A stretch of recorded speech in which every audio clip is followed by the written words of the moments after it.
Bonjour à tous, cette petite vidéo pour vous aider à mieux comprendre le fonctionnement SideImagine Hummingbird avec un grand nombre d'exemples.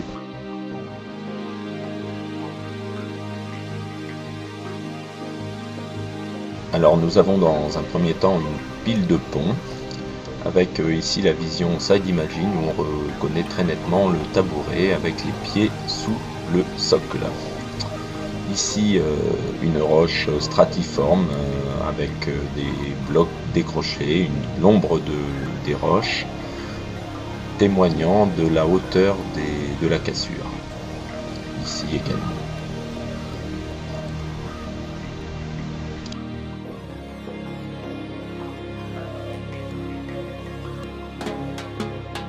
Un tombant très net de La Rochelle avec les escaliers, la descente en escalier, des roches stratiformes très nettes.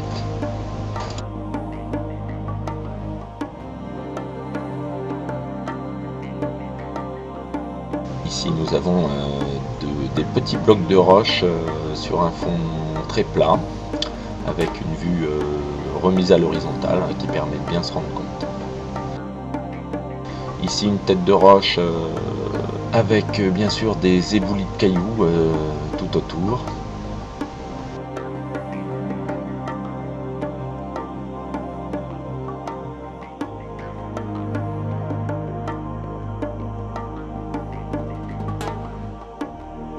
Ici une détection de poissons au-dessus de roches avec là aussi un petit banc de bar au-dessus d'une petite plage de sable entre deux zones rocheuses. Ici c'est un banc d'anchois qui est décollé du fond, on les voit très nettement, très compact, très concentré.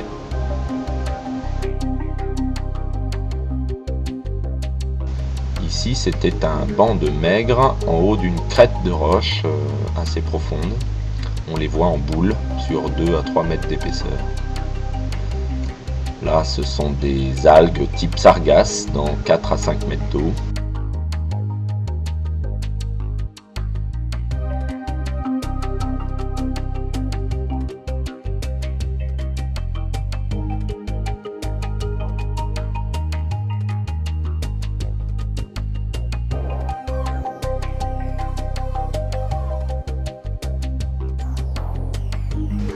Avec ici un banc de poissons au-dessus des sargasses.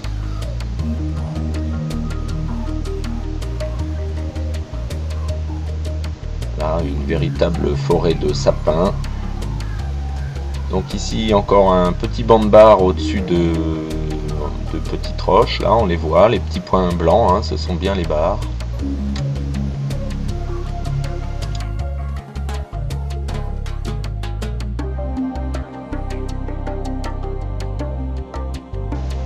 On peut remarquer ici une petite plage de sable au milieu d'une crique sous-marine.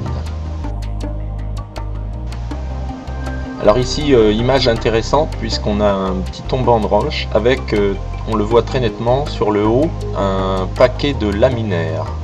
Ce ne sont pas des poissons mais des laminaires. Ici une cassure de roche avec éboulis de cailloux. Ça c'est un banc d'anchois, une grosse boule qui était sur au moins la moitié de la hauteur d'eau, c'est-à-dire plus de 10 mètres. Là aussi, sardines, anchois, entre deux eaux.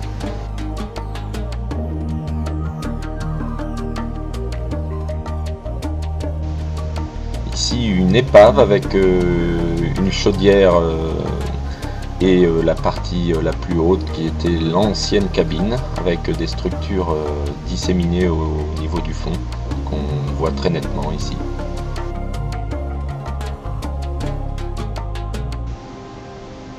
Une autre épave qui est elle en un bloc encore avec l'étrave sur la partie droite de l'écran et la poupe sur la partie gauche avec cabine au milieu.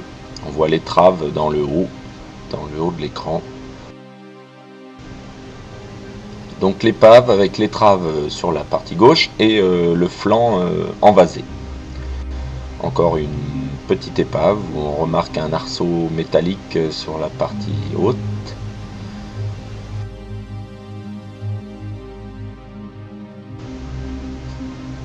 Alors ici une épave avec une énorme quantité de barres sur la hauteur, hein, entre deux eaux, entre 13 et 25 mètres. L'épave étant elle à partir de 25 mètres. Donc on les voit ici sur une grosse hauteur d'eau, ici plus à plat mais toujours sur la même partie de l'épave. Chaque point blanc étant un poisson et notamment un bar.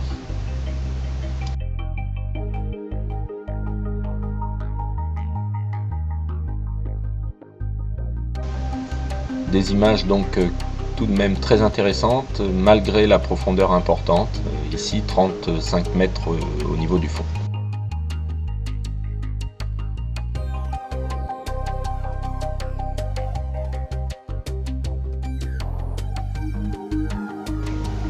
On a ici une quantité assez phénoménale de poissons. On les voit ici sur une hauteur d'eau d'environ 20 mètres.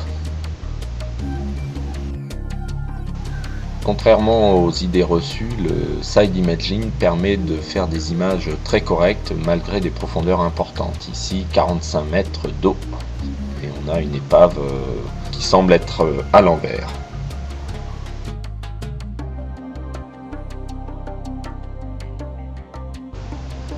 Dans les faibles profondeurs, on travaille en 800 Hz, ce qui permet d'avoir une image beaucoup plus nette, qui fait ressortir les détails de chaque roche ou épave.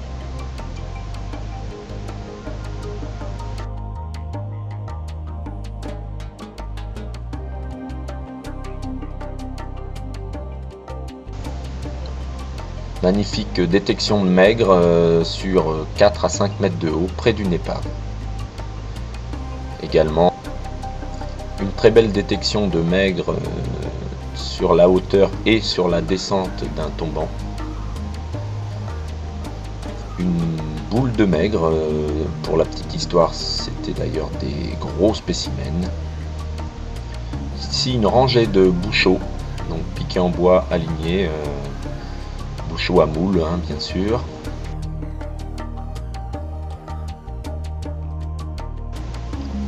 Et enfin une filière à moule avec chaque trait vertical qui est donc une grappe de moule suspendue sous une corde horizontale.